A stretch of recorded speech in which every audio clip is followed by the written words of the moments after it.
This is not for you. Introduction. I still get nightmares. In fact, I get them so often I should be used to them by now. I'm not. No one ever really gets used to the nightmares. For a while there, I tried every pill imaginable. Anything to curb the fear. Excedrin PMs, melatonin, L-tryptophan, Valium, Vicodin, quite a few members of the barbital family. Pretty extensive list, frequently mixed, often matched with shots of bourbon, a few lung-rasping bong hits, sometimes even the vaporous confidence trip of cocaine. None of it helped. I think it's pretty safe to assume there's no lab sophisticated enough yet to synthesize the kind of chemicals I need. Nobel Prize to the one who invents that puppy. I'm tired. Sleep's been stalking me for too long to remember. Inevitable, I suppose. Sadly, though, I'm not looking forward to the prospect. I say sadly because there was a time when I actually enjoyed sleeping. In fact, I slept all the time. That was before my friend Lude woke me up at 3 in the morning, asked if I could come over to his place. Who knows, if I hadn't heard the phone ring, would everything be different now? I think about that a lot. Actually, Lude had told me about the old man a month or two before that fateful evening. Is that right? Fate? It sure as hell wasn't full. Or was it exactly that? I'd been in the throes of looking for an apartment after a little difficulty with a landlord who woke up one morning convinced he was Charles de Gaulle. I was so stunned by the announcement that before I could think twice I'd already told him how, in my humble estimation, he did not at all resemble an airport, though the thought of a 757 landing on him was not at all disagreeable. I was promptly evicted. I could have put up a fight, but the place was a nut house anyway, and I was glad to leave. As it turned out, Chucky de Gaulle burnt the place down a week later. Told the police a 757 had crashed into it. During the following weeks, while I was couching it from Santa Monica to Silver Lake looking for an apartment, Lude told me about this old guy who lived in his building. He had a first-floor apartment peering out over a wide, overgrown courtyard. Supposedly, the old man had told Lude he'd be dying soon. I didn't think much of it, though it wasn't exactly the kind of thing you forget either. At the time, I just figured Lude had been putting me on. He likes to exaggerate. I eventually found a studio in Hollywood and settled back into my mind-numbing routine as an apprentice at a tattoo shop. It was the end of '96. Nights were cold. I was getting over this woman named Clara English who had told me she wanted to date someone at the top of the food chain. So I demonstrated my unflagging devotion to her memory by immediately developing a heavy crush on the stripper who had Thumper tattooed right beneath her G-string, barely an inch from her shaved pussy, or as she liked to call it, the happiest place on earth.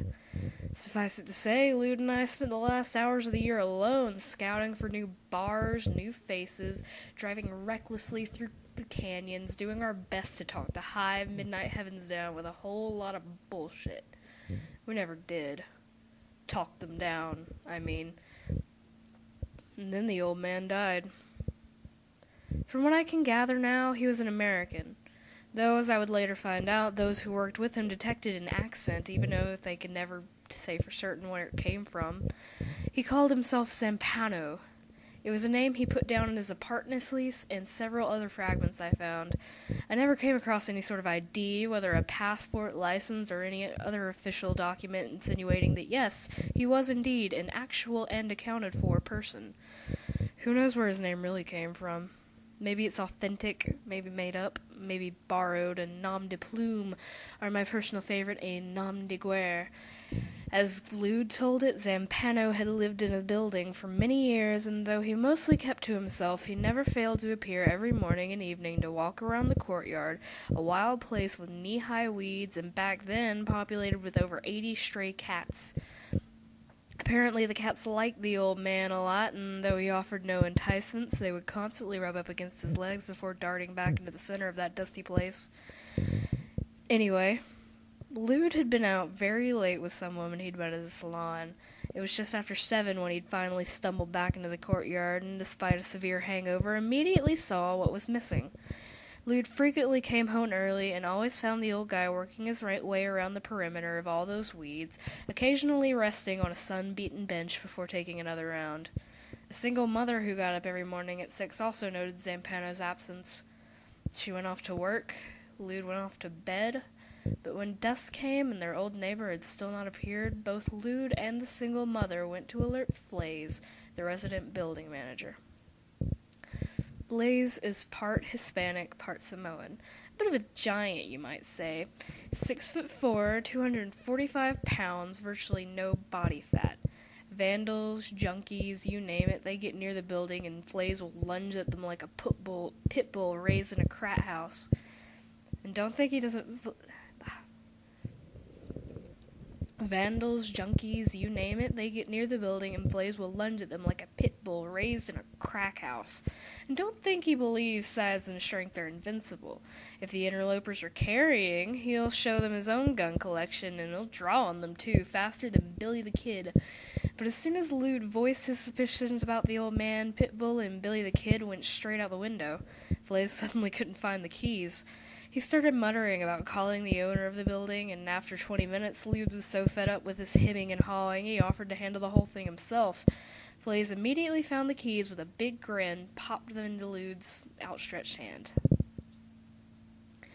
Blaze told me later he'd never seen a dead body before, and there was no question there would be a body, and that just didn't sit well with Blaze. We knew what we'd find, he said. We knew that guy was dead. The police found Zampano just like Lude found him, lying face down on the floor. The paramedics said there was nothing unusual, just the way it goes. 80-some years old, and Paramedics said there was nothing unusual, just the way it goes. 80-some years old, 80-some years, and the inevitable kerplunk. The system goes down, lights blink out, and there you have it, another body on the floor, surrounded by things that don't mean much to anyone, except the one who can't take any of them along. Still, this was better than the prostitute the paramedics had found earlier that day. She had been torn to pieces in a hotel room, parts of her used to paint the walls and ceiling red. Compared to that, this almost seemed pleasant. The whole process took a while. Police coming and going, paramedics attending to the body, for one thing making sure the old man was really dead, neighbors, and eventually even Flays poking their heads in to gawk, wonder, or just graze on the scene that might someday resemble their own end. When it was finally over, it was very late. Lude still alone in that apartment, the corpse gone, officials gone, even Flays, the neighbors and other assorted snoops, all gone. Not a soul in sight. 80 fucking years old, alone in that piss hole, Lude told me later. I don't want to end up like that. No wife, no kids, no nobody at all, not even one fucking friend. I must have laughed because Lude suddenly turned on me. Hey, Hoss, don't think young and squirting lots of cum guarantees you shit. Look at yourself, working in a tattoo shop, falling for some stripper named Thumper. And he was sure right about one thing. Zampano had no family, no friends, and hardly a penny to his name. The next day, the landlord posted a notice of abandonment, and a week later, after declaring that the contents of the apartment were less than $300, he called some charity to haul the stuff away. That was the night Lude made his awful discovery, right before the boys from Goodwill or wherever the fuck they came from swept in with their gloves and hand trucks. When the phone rang, I was fast asleep. Anybody else I would have hung up on, but Lude's a good enough friend that I actually dragged my ass out of bed at 3 in the morning and headed over to Franklin. He was waiting outside the gate with a wicked gleam in his eye. I should have turned around right then. I should have known something was up. At the very least, since the consequence lingering in the air and the hour in Lude's stare and all of it, and fuck, I must have been some kind of moron to be so oblivious to all those signs. The way Lude's keys kept rattling like bone chimes as he opened the main gate, the hinges suddenly shrieking as if we weren't entering a crowded building but some ancient moss-covered crypt. Or the way we padded down the dank hallway, buried in shadows, lamps above hung with sprangles of light that I swear now must have been a work of gray, primitive spiders. Or perhaps, most important of all, the way Lude whispered when he told me things I couldn't give a damn about back then, but now, well, my nights would have been a great deal shorter if I didn't have to remember them.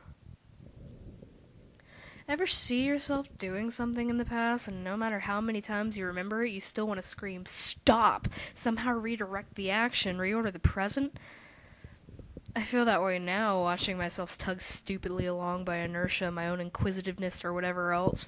And it must have been something else, though what exactly I have no clue. Maybe nothing. Maybe nothing's all. A pretty meaningless combination of words, nothing's all, but one I like just the same. It doesn't matter anyway. Whatever orders the path of all my yesterdays was strong enough that night to draw me past all those sleepers kept safely at bay from the building.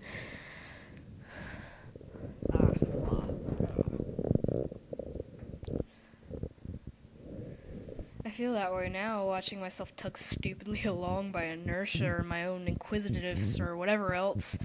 And it must have been something else, though what exactly I have no clue. Maybe nothing. Maybe nothing's all.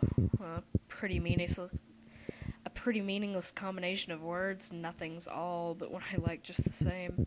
It doesn't matter anyway. Whatever orders the path of all my yesterdays was strong enough that night to draw me past all those sleepers kept safely at bay from the living, locked behind their sturdy doors until I stood at the end of the hall facing the last door on the left, an unremarkable door too, but still a door to the end, to the dead. Lude, of course, had been unaware of the unsettling characteristics of our little journey to the back of the building. He had been recounting to me, in the many ways dwelling upon, what had happened following the old man's death. "Two things, Hoss," Lude muttered as the gates glided open. "Not that they make much difference. And as far as I can tell, he was right. They have very little to do with what follows. I include them only because they're part of the history surrounding Zampano's death. Hopefully you'll be able to make sense of what I can represent, though still fail to understand. The first peculiar thing," Lude told me, leading the way around a short flight of stairs, "were the cats. Apparently, in the months preceding the old man's death, the cats had begun to disappear. By the time he died, they were all gone. I saw one with its head ripped off and another with its guts strewn all over the sidewalk. Mostly, though, they just vanished. The second peculiar thing you'll see for yourself," Lude said, lowering his voice even more, as we slipped past the room of what looked suspiciously like a coven of musicians, all of them listening intently to headphones, passing around a spliff. "Right next to the body," Lude continued, "I found these gouges in the hardwood floor, a good 6 or 7 inches long. Very weird, but since the old man showed no sign of physical trauma, the cops let it go." He stopped. We had reached the door. Now I shudder. Back then I think I was elsewhere, more than likely daydreaming about Thumper. This will probably wig you out. I don't care, but one night I even rented Bambi and got a hard-on. That's how bad I had it for her. Thumper was something else, and she sure as hell beat the hell out of Clara English. Perhaps at that moment I was even thinking about what the two would look like in a cat fight. One thing's for sure, though, when I heard Lude turn the bolt and open Zampano's door, I lost sight of those dreams.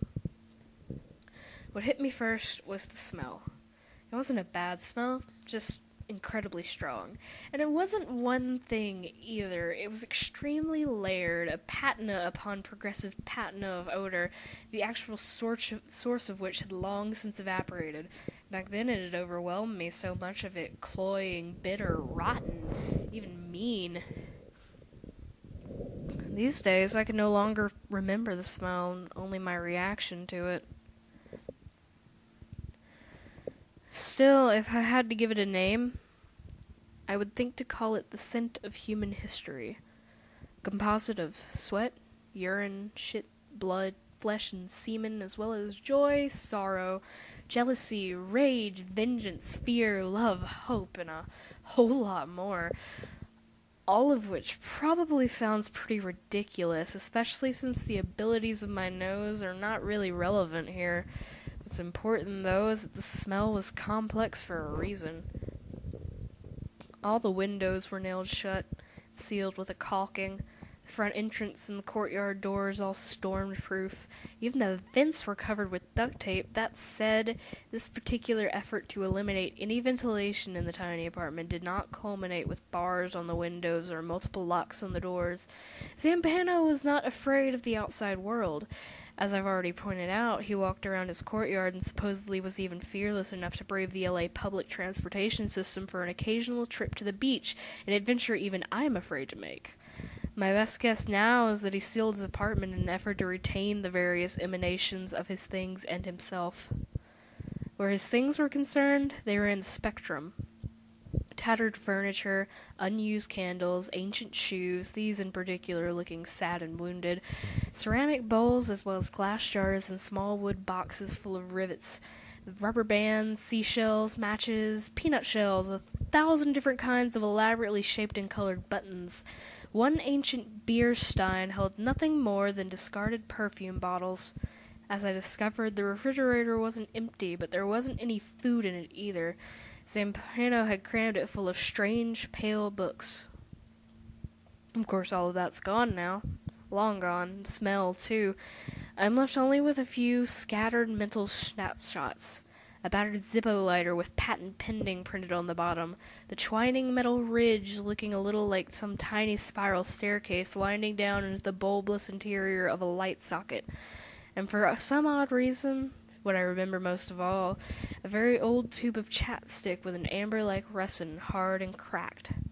What still isn't entirely accurate, though don't be misled into thinking I'm not trying to be accurate. There were, I admit, other things I recall about his place. They just don't seem relevant now. To my eye, it was all just junk, time having performed no economic alchemy there, which hardly mattered as Lude hadn't called me over to root and round in these particular and, to use one of those big words I would eventually learn in the ensuing months, deracinated details of Zampano's life. Sure enough, just as my friend described, on the floor, in fact practically dead center, were the 4 marks, all of them longer than a hand, jagged bits of wood clawed up by something neither one of us cared to imagine. That's not what Lude wanted me to see either. He was pointing at something else which hardly impressed me when I first glanced at his implaceable shape. Truth be told, I was still having a hard time taking my eyes off the scarred floor. I even reached out to touch the protruding splinters. What did I know then? What do I know now? At least some of the horror I took away at 4 a.m, you now have before you. At least some of the horror I took away at 4 a.m, you now have before you, waiting for you a little like it waited for me that night, only without these few covering pages. As I discovered, there were reams and reams of it. Endless snarls of words, sometimes twisting into meaning, sometimes into nothing at all, frequently breaking apart, always branching off into other places I'd come across later, on old napkins, the tattered edges of an envelope, once on even the back of a postage stamp. Everything and anything but empty, each fragment completely covered with the creep of years and years of ink pronouncements, layered, crossed out, amended, handwritten, typed, legible, illegible, impenetrable, lucid, torn, stained, scotch tape, some bits crisp and clean, others faded, burnt, or folded and refolded so many times the creases have obliterated whole passages of God knows what. Sense, truth, deceit, a legacy of prophecy or lunacy or nothing of the kind. And in the end achieving, designating, describing, recreating, find your own words, I have no more, or plenty more, but why? And all to tell what? Lou didn't need to have the answer, but somehow he knew I would. Maybe that's why we were friends. Or maybe I'm wrong. Maybe he did need the answer, he just knew he wasn't the one who could find it. Maybe that's the real reason we're friends. But that's probably wrong, too. One thing's for sure, even without touching it, both of us slowly began to feel its heaviness, since something horrifying in its proportions, its silence, its stillness, even if it did seem to have been shoved almost carelessly to the side of the room. I think now if someone had said be careful, we would have. I know a moment came when I felt certain its resolute blackness was capable of anything, maybe even of slashing out, tearing up the floor, murdering Zampano, murdering us, maybe even murdering you. And then the moment passed. Wonder, in the way the unimaginable is sometimes suggested by the inanimate, suddenly faded. The thing became only a thing, so I took it home.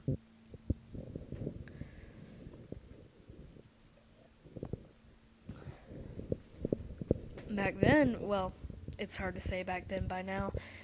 You could have found me downloading downloading. Back then, well... Back then, well, it's way back then by now. You could have found me downing shots of whiskey at La Puebelle.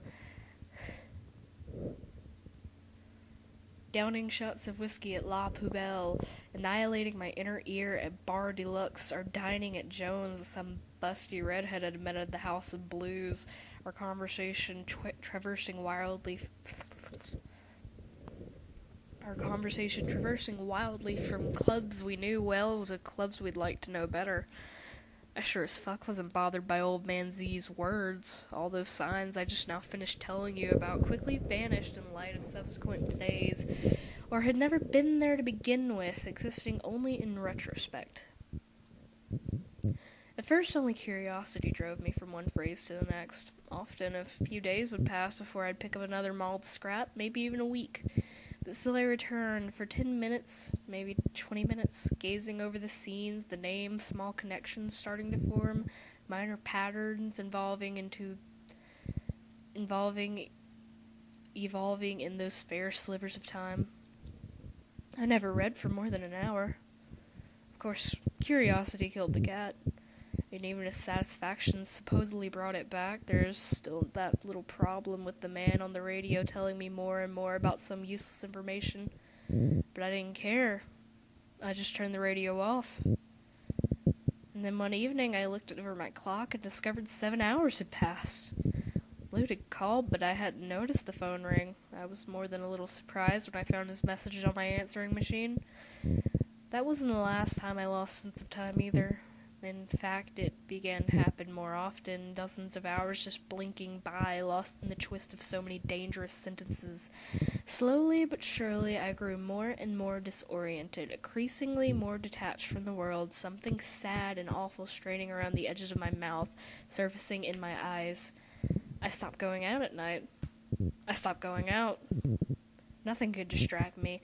I felt like I was losing control. Something terrible was going to happen. Eventually, something terrible did happen. No one could reach me. Not Thumper, not even Lude.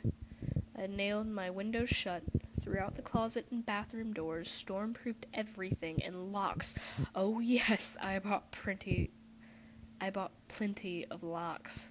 Chains, too, and a dozen measuring tapes, nailing all those straight to the floor and the walls. They looked suspiciously like lost metal rods, or from a different angle, the fragile ribs of some alien ship. However, unlike Zampano, this wasn't about smell. This was about space. I wanted a closed, inviolate, and most of all, immutable space. At least the measuring tapes should have helped. They didn't. Nothing did. I just fixed myself some tea on the hot plate here. My stomach's gone. I can barely keep even this honey-milked up stuff down, but I need the warmth. I'm in a hotel now. My studio's history. A lot these days is history. I haven't even watched The Blood Off yet. Not all of it's mine either. Still caked around my fingers, signs of it on my shirt. What's happened here? I keep asking myself. What have I done? What would you have done? I went straight for the guns and loaded them and tried to decide what to do with them.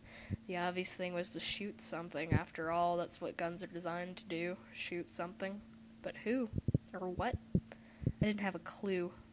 There were people in cars outside my hotel window. Midnight people I didn't know. Midnight cars I'd never seen before.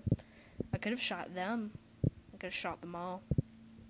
I threw up in my closet instead. Of course, I have only my own immeasurable stupidity to blame for winding up here. The old man left plenty of clues and warnings. I was the fool to disregard them. Or was it the reverse? Did I secretly enjoy them? At least I should have had some fucking inkling what I was getting into when I read this note, written just one day before he died. January 5th, 1997.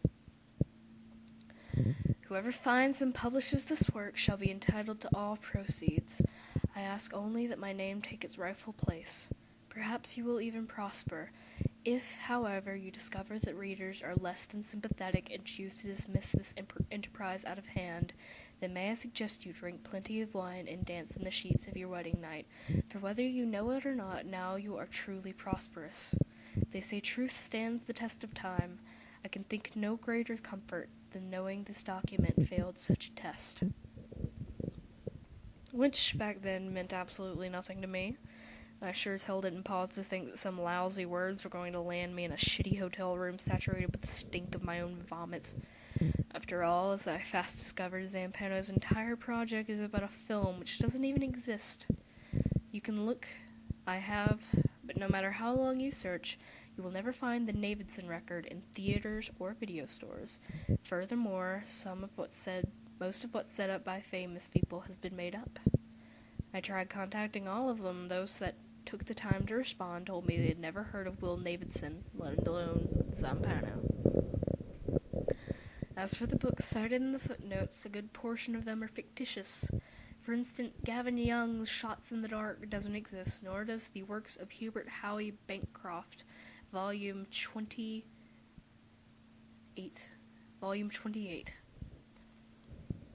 On the other hand, virtually any dimwit can go to a library and find W.M. Lindsay and H.J. Thompson's Ancient Lore in Medieval Latin Glossaries. There really was a rebellion on the 1973 Skylab mission, but La Belle Nisoi et le Beau Chain is made up, as is, I assume, the bloody story of Quesada and Molino. Add this to my own mistakes, and there's no doubt I'm responsible for plenty, as well as those errors Zampano made which I failed to notice or correct, and you'll see why there's suddenly a whole lot here not to take too seriously. In retrospect, I also realized there are probably numerous people who would have been better qualified to handle this work. Scholars with PhDs from Ivy League schools and minds greater than any Alexandrian library or world net. Problem is, those people were still in their universities, still on their net, and nowhere near Whitley when the old man without friends or family finally died. Zampano, as I have come to recognize now, was a very funny man, but his humor was that wry, desiccated, kind soldier's whisper, all their jokes subsurface, their laughter amounting to little more than a tick on the corner of their mouth, told as they wait together in their outposts, slowly realizing that help's not going to reach them in time, and come nightfall, no matter what they've done or what they try to say, slaughter will overrun them all. Carrion dawn for the vultures. See, the irony is it makes no difference that the documentary at the heart of this book is fiction. Zampano knew from the get-go that what's real or what isn't real doesn't matter here. The consequences are the same. I can suddenly imagine the cracked voice I never heard, lips barely creasing into a smile, eyes pinned on the darkness. Irony? Irony could never be more than our own personal Mignot line. The drawing of it, for the most part, purely arbitrary. It's not surprising that when it came to undermining his own work, the old man was superbly capable. False quotes or invented sources, however, all pale in comparison to his biggest joke. Zampano writes constantly about seeing, what we see, how we see it, and how, in turn, we can't see. Over and over again, in one form or another, he returns to the subject of light, space, shape, line, color, focus, tone, contrast, movement, rhythm, perspective, and composition. None of which is surprising considering Zampano's piece centers around a documentary film called The Davidson Record, made by Pulitzer Prize-winning photojournalist who must somehow capture the most difficult subject of all, the sight of darkness itself. Odd, to say the least. At first I just figured Zampano was a bleak old dude, the kind that makes Itchy and Scratchy look like the kind who makes Itchy and Scratchy look like Calvin and Hobbes. His apartment, however, didn't come close to anything envisioned by Joel Peter Witkin or what's routinely revealed in the news. Sure, his place was eclectic, but hardly grotesque or even far out of the ordinary, until of course you took a more careful look and realized, hey, why are all these candles unused? Why no clocks? None on the walls? None even on the corner of the dresser? And what's with these strange pale old books to the fact that there's hardly a goddamn bulb in the whole apartment, not even one in the refrigerator? Well, that, of course, was Zampano's greatest ironic gesture. Love of love, written by the broken-hearted. Love of life, written by the dead. All this language of light, film, and photography, and he hadn't sent a thing since the mid-50s. He was blind as a bat. Almost half the books he owned were in Braille. Lute and Flays both confirmed that over the years the old guy had had numerous readers visiting him during the day. Some of these came from community centers, the Braille Institute, or were just volunteers from USC, UCLA, or Santa Monica College. No one I ever spoke with, however, claimed to know him well, though more than a few were willing to offer me their opinions. One student believed he was certifiably mad. Another actress who had spent a summer reading to him thought Zampano was a romantic. She had come over one morning and found him in a terrible way. At first I assumed he was drunk, but the old man never drank, not even a sip of wine. Didn't smoke either. He led a really austere life. Anyway, he wasn't drunk, just really depressed. He started crying and asked me to leave. I fixed him some tea. Tears don't frighten me. Later he told me it was heart trouble. Just old heartache matters, he said. Whoever she was, she must have been really special. He never told me her name. As I eventually found out, Zampano had 7 names he would occasionally mention. Beatrice, Gabrielle, Anne-Marie, Dominique, Elaine, Isabelle, and Claudine. He apparently only brought them up when he was disconsolate and for whatever reason dragged back into some dark and tangled time. At least there's something more realistic about 7 lovers than one mythological Helen. Even in his 80s, Zampano sat out the company of the opposite sex. Coincidence had had no hand in arranging for all his readers to be female, and he openly admitted, "There is no greater comfort in my life than those soothing tones cradled in a woman's words." Except maybe his own words. Zampano was, in essence, to use another big word, a graphomaniac. He scribbled until he died, and while he came close a few times, he never finished anything, especially the work he would unabashedly describe as either his masterpiece or his precious darling. Even the day before he failed to appear in that dusty courtyard, he was dictating long discursive passages, amending previously written pages, and reconstructing an entire chapter. His mind never ceased branching out into new territories. The woman who saw him for the last time remarked that whatever it was he could not quite address in himself prevented him from ever settling. Death finally saw to that. With a little luck, he'll dismiss this labor, react as Zampano had hoped, call it needlessly complicated, pointlessly obtuse, prolix, your word, ridiculously conceived, and you'll believe all you've said, and then you just put it aside, though even here, just one word.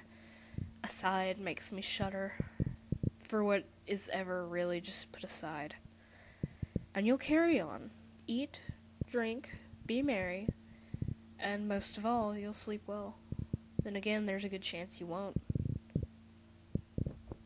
This much I'm certain of. It doesn't happen immediately. You'll finish and that will be that, until a moment will come, maybe in a month, maybe in a year, maybe in several years.